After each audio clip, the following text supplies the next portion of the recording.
and what we can do some, we can do more of, more gratitude. Now, I started counting my blessings when I first got up this morning, and so I've counted dozens already. But you know, as I look around, I can see some more that I haven't counted yet. Yeah, all of you are such amazing blessings in my life, and I hope that you always, always know that.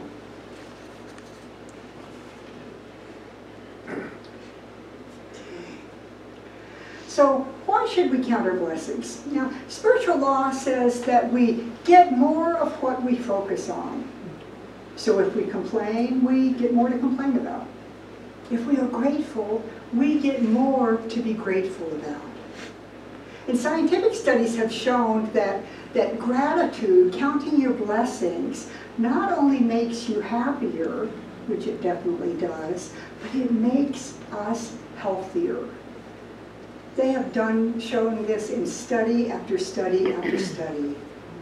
And of course, counting our blessings feels good.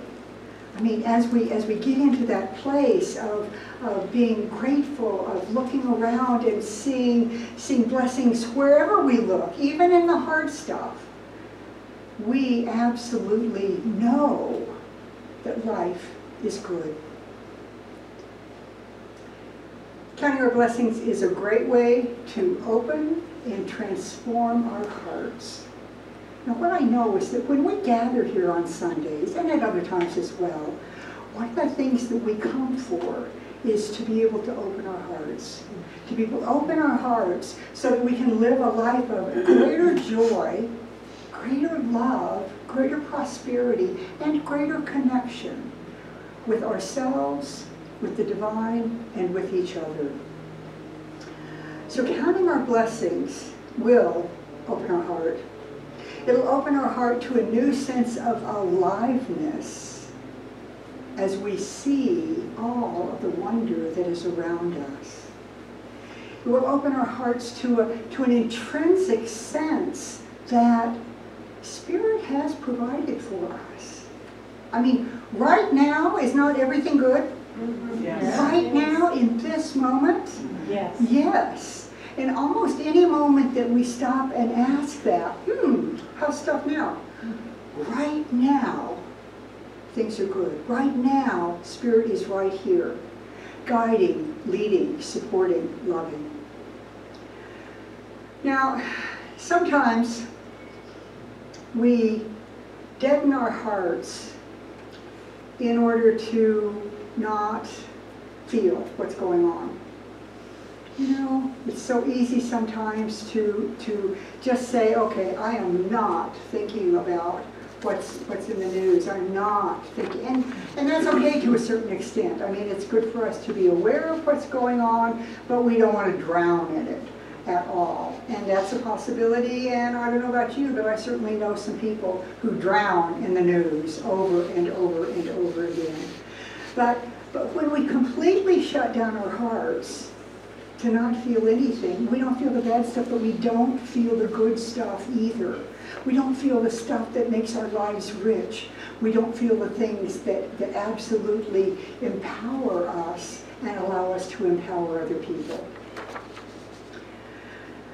Now, there seem to be a lot of folks out there who would rather complain than express gratitude. Now, there's a comic that's showing up on the slide, and there are two windows, and there's a long line in front of the window that says complaints. I mean, people are waiting and waiting and waiting. And the other window that says gratitude, oh, the person who's sitting in the booth is reading a book, because there's no one in that line. Now, obviously, none of you are in that place, or else there would certainly be some people in the gratitude line. But, you know, we see a lot of that in this world. And it seems that unless I go looking for positive news, it's kind of hard to find. You know, they hardly ever say, newsflash, newsflash, things are wonderful. Newsflash, it's getting even better. So unless we're looking at that, and there are some fun news sites. There's the Good News Network, which is great about bringing to our attention usually several things a day that are great, that are happening. People who are helping other people, people who are making wonderful discoveries, but we sometimes just have to go looking for that good news. And practicing gratitude, counting our blessings, I mean, it's part of our teaching. It's part of our teaching, and it can make a major difference in our life if we do it. If we do it. It really doesn't do any good to think that, oh, I should be more grateful. Oh, maybe next week I will spend more time on gratitude. You know, it's like any of the tools that Reverend Leah and I teach here on Sundays and that others share, practitioners share. It works if we work it. If you don't do this stuff, I mean, certainly by coming here and soaking up some of the energy, it's helpful. But if you really want the power in this teaching, you practice over and over and over again. And ideally, counting our blessings isn't something that we do just at a workshop or just okay, today we're going to count our blessings. But ideally, it's something that we do on an ongoing basis. I mean, what if we could bring even more gratitude into our lives? What difference do you think that might make? If we could bring more gratitude into our lives as we do the things that we do every day anyway. How about gratitude as we pull weeds or mow the lawn? I mean, we can be grateful that we have.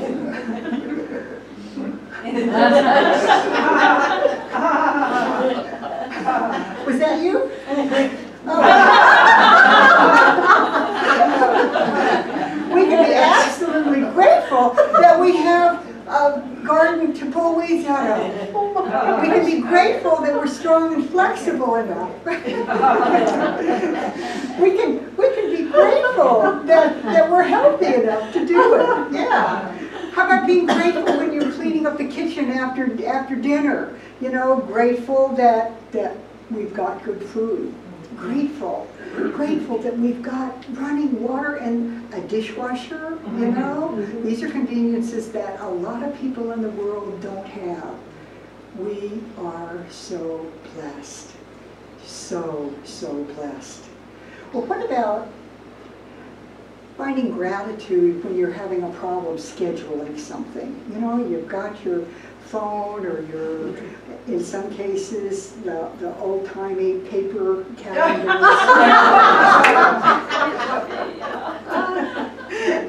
And you're trying to find well, you know, we can be grateful then too, because we can be grateful that there are interesting things going on in our lives. We can be grateful that we have wonderful people that we can plan things with, that we have work that we love, that pays us well.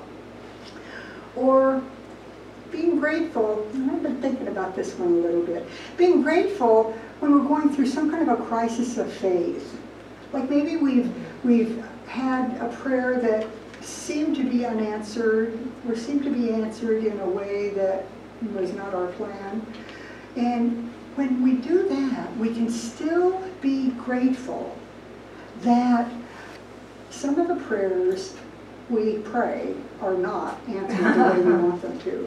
Anybody else had that experience? Oh, yeah. You know, if I had gotten what I prayed for that time, oh my goodness, I may never have met Mary. You know, if we had gotten, you know, some of the things that we pray for that are not for our highest good, you know, then we can be really grateful for some of those things not happening.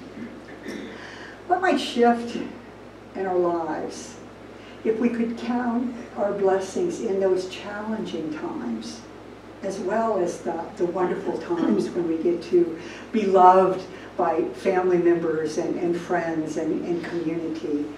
What would it be like if we could even be grateful, and I know some people are, when there's not enough money, or when there's not the right job, or when there's not things that are perfectly arranged the way we would like them to.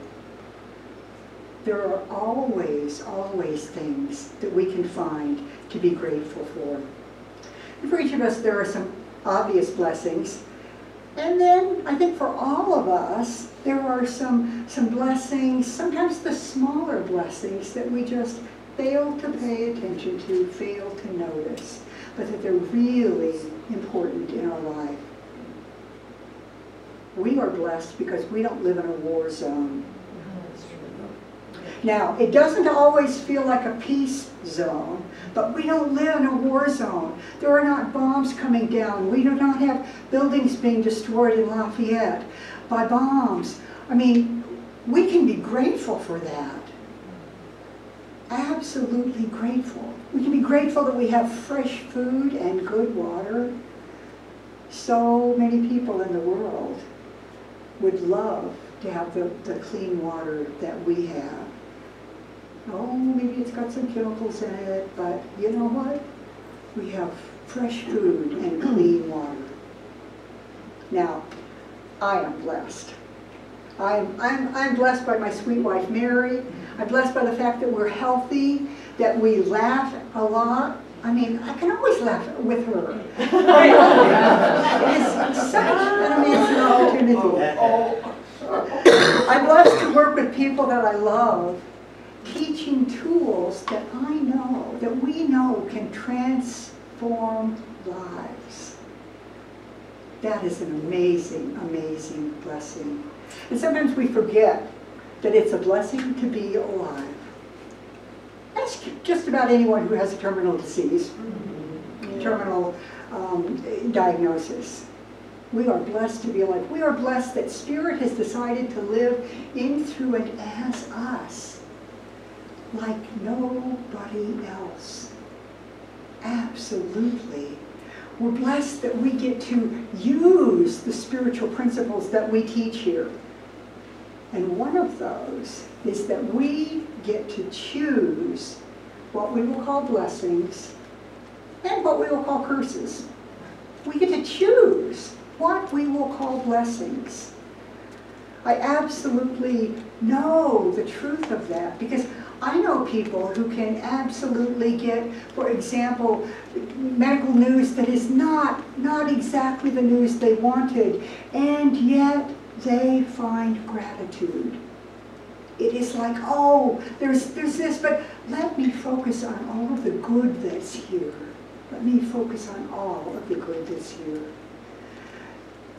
Everything in our lives is, as Ram Dass wrote, grist for the mill. Absolutely everything. The wonderful experiences, the traffic jams, the flat tires, the unwanted diagnoses, everything gives us the opportunity to choose whether we're going to call it a blessing or not. Maybe it isn't what we wanted, but we can still call it a blessing. We can still count it as one of our blessings. For there are always blessings, even in the most challenging situations. Now, there's a Chinese parable, and I know I've shared this in another form with you, but it's, for me, it's a good one to remind me about how there are always blessings, even when things feel terrible. So there was once a young man who lived in a very poor village in China, but his family owned a horse, and so they were considered to be just rich. They were considered to be so blessed with good luck. And so one day, the young man goes for a ride on his horse, and it's a beautiful day, and he decides he'll take a rest, falls asleep, and the horse runs off. Okay? He goes back home, and all the villagers gather around and say, "Oh my God, that is such bad news. That is so bad, that's awful." And the father of this young man says, he's a very wise man, he says, maybe it's good, maybe it's bad. The following day, the young man goes out to look for the horse. And what he discovers instead is that there is a group of wild horses that he is able to gather up and bring back to the village. So there will be more horses in the village. And of course, when he comes back with that news, the villagers say, oh, God, now that is good luck. That is good luck. And the wise father says, maybe good, maybe bad. Maybe good, maybe bad. The next morning, while trying to tame one of the horses, the young man is trampled and his leg is badly broken, not sure how this is going to heal up. And of course the neighbors say, oh, that is the worst of bad luck, to have your son crippled. And the wise father says, maybe good, maybe bad. And sure enough, within the next week, the Chinese army comes through. They are gathering up all of the able-bodied young men to take as soldiers to fight in the war. But he can't go. Maybe good, maybe bad. It all depends on your perspective. It all depends on our perspective, what we decide is a blessing.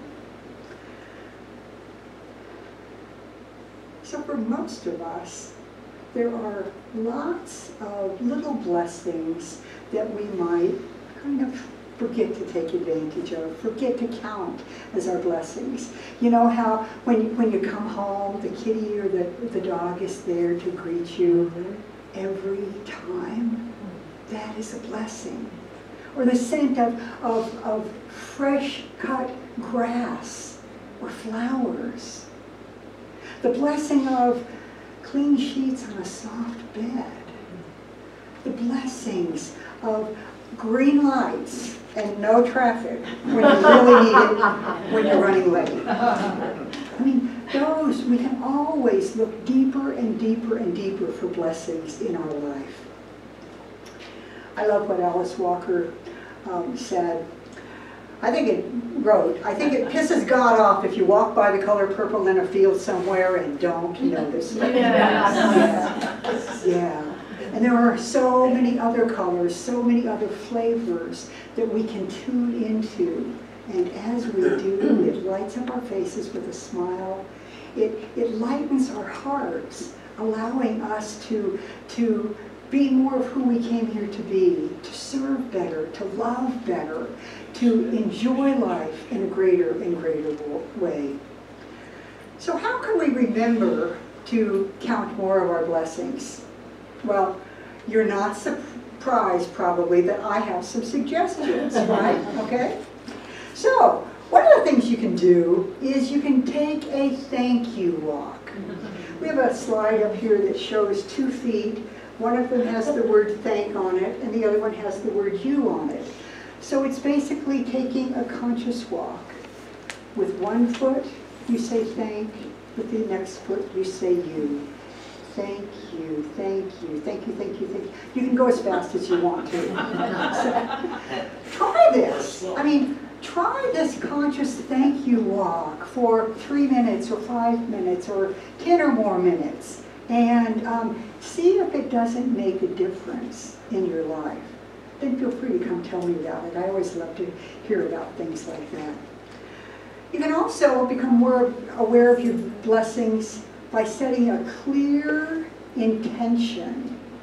Clear intentions are so important because when we're clear about our intentions, the universe says, what does the universe say? Yes. When we're clear about our intentions, the universe says yes. You can, before bed, take time to recognize 5 things that have been blessings in your life. Count 5 blessings. I mean, they can be things like a smile from a kind stranger. They can be things like a compliment, or a good joke, or something that has brought light to your heart. It can be something like being blessed that you were able to keep your mouth shut and keep your cool when that pesky relative started talking about their political views and how you should live your life. That's a blessing, folks, when we can, when we can keep our mouths shut about that and feel okay about it, right? So you set the stage by recalling at least 5 blessings, and by remembering that you are surrounded by blessings even as you sleep. I often think before I go to sleep about my angels and my helpers and my guides, all of the forms of the divine, whatever you call them, that are just raining down love on me, on us as we sleep. It makes a difference. It makes a difference in how you sleep. It makes a difference in how you wake up. It makes a difference in how you start the next day. You may even want to go to sleep using the thank you mantra. It's pretty tricky. Thank you, thank you, thank you, thank you, thank you, thank you, thank you. Over and over. And let me tell you, if you go to sleep using the thank you mantra, you will have a good night's sleep and you will wake up refreshed and ready for another amazing day. Amazing day. So do that this weekend. See how the quality of your life shifts. On the right slide. Do we have wildflowers? Yes, we have wildflowers up there. Great. Okay. And we know the power of affirmations, right? So you each got one of these as you came in. And I'm going to tell you that one side may look like it was a mistake, but it's not. This is a dashboard blessing. So what you do is you put that funny looking side up. You put it on your dashboard up close to the windshield, and this will reflect, and it will say exactly what the other side says. I am outrageously blessed. I mean, we know that affirmations are powerful. You get one each week here, and we invite you to take them home, to repeat it over and over, to say it, to sing it, to pray it, to dance it, to just think it, to read it over and over again. We know that there is so much power in affirming over and over and over, affirming our good and the good that we share with others. So this can act as a great reminder, and if you don't want to do your dashboard, then of course you have this side that you can put on the refrigerator, on the mirror, wherever you want to set it. We have a little monk, meditating monk, that sits up on our counter, and I just put it right up there. So as I walk by it, I'm going to see it and be reminded that I am outrageously blessed, that we are outrageously blessed. And that's our affirmation. You up for working with that this week? Sure. Yes, sure. Let's say it together. Whoops. I am outrageously blessed. I am outrageously blessed. Do you believe that? Yes. Yes. Are you going to go out this week and live that? Yes. Great. Let's take it into prayer.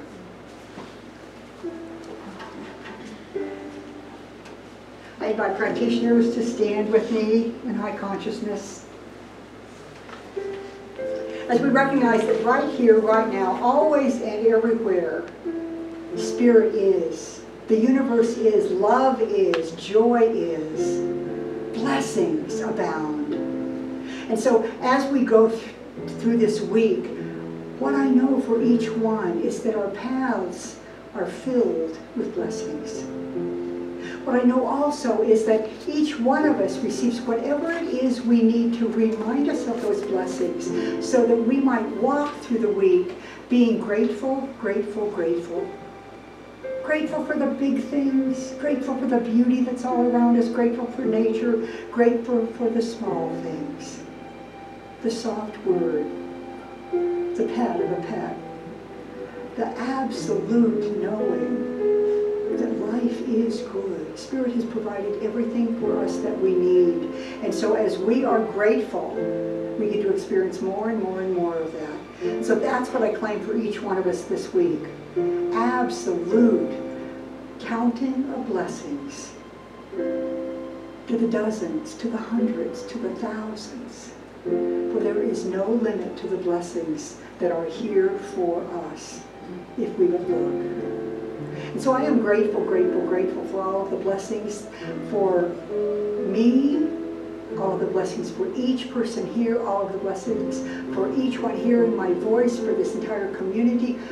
I am grateful for the blessings that fill this world.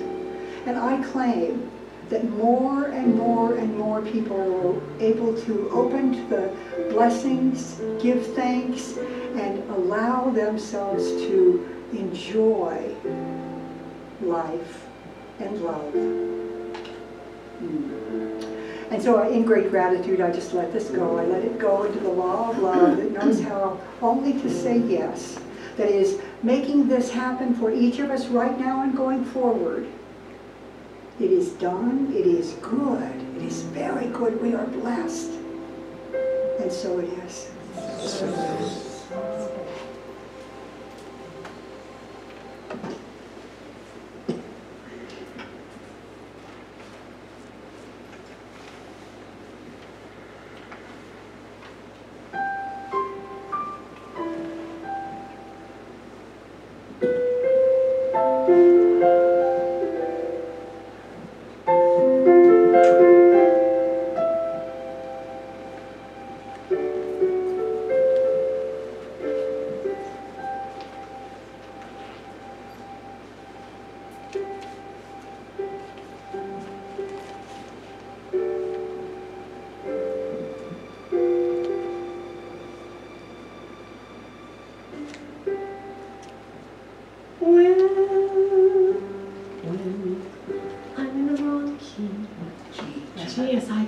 My hands are there and my voice just was not making it, I'm telling you. I am so grateful. We are blessed that you get to start again. That is Yes. When I get weary and I can't sleep, I count my blessings instead of sheep, and then I fall asleep counting my blessings.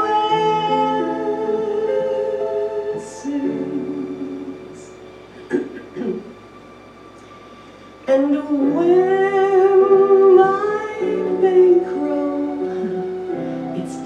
small, I remember when there was none at all, and then I fall asleep counting my blessings.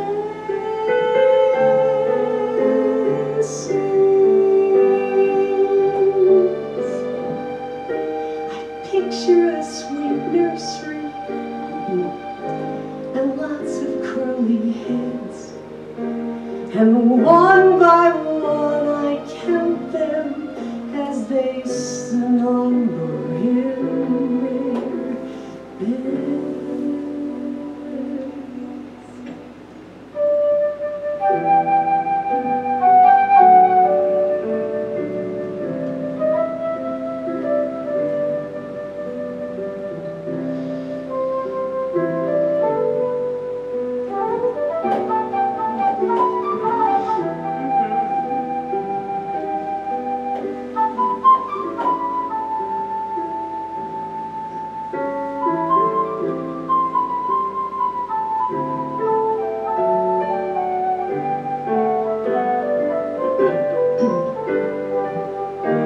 Picture a nursery and lots of curly heads. One by one we can count them as they snuggle in their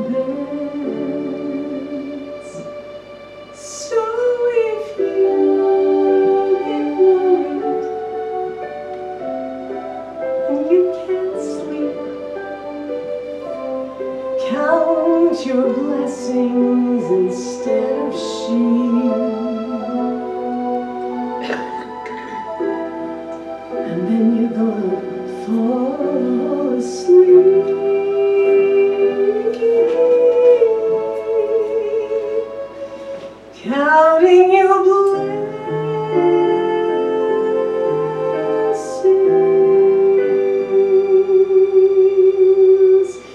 counting your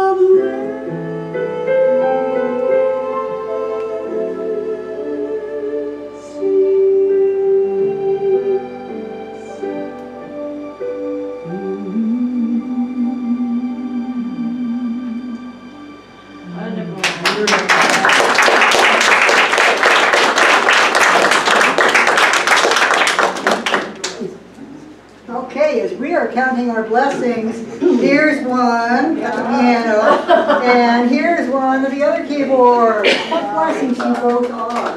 Yes. Of course, one of the ways that we can count our blessings is to share them.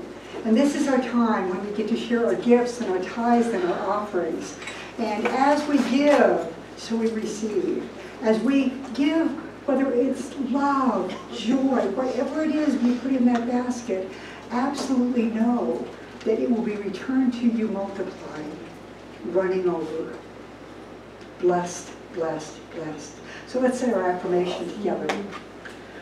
This perfect gift is spirit informed, circulating and blessing all that it touches. Freely I give and joyously I receive. And so it is. God is my source. God is my power. God gives me everything I need. And I give thanks for all my blessings. God gives me everything I need. God is my source. God is my power. Yeah, God gives me everything I need. And I give thanks for all my blessings. God gives me everything I need. Say it again. God gives me everything I need. God gives me everything I need. One more time. God gives me everything I need. God gives me truly everything. I'm talking about everything. I mean everything.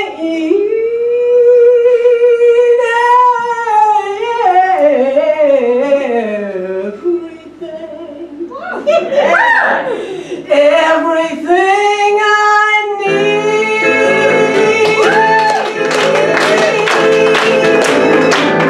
All right. God gives us everything we need. We are outrageously blessed as individuals and as a community. We are outrageously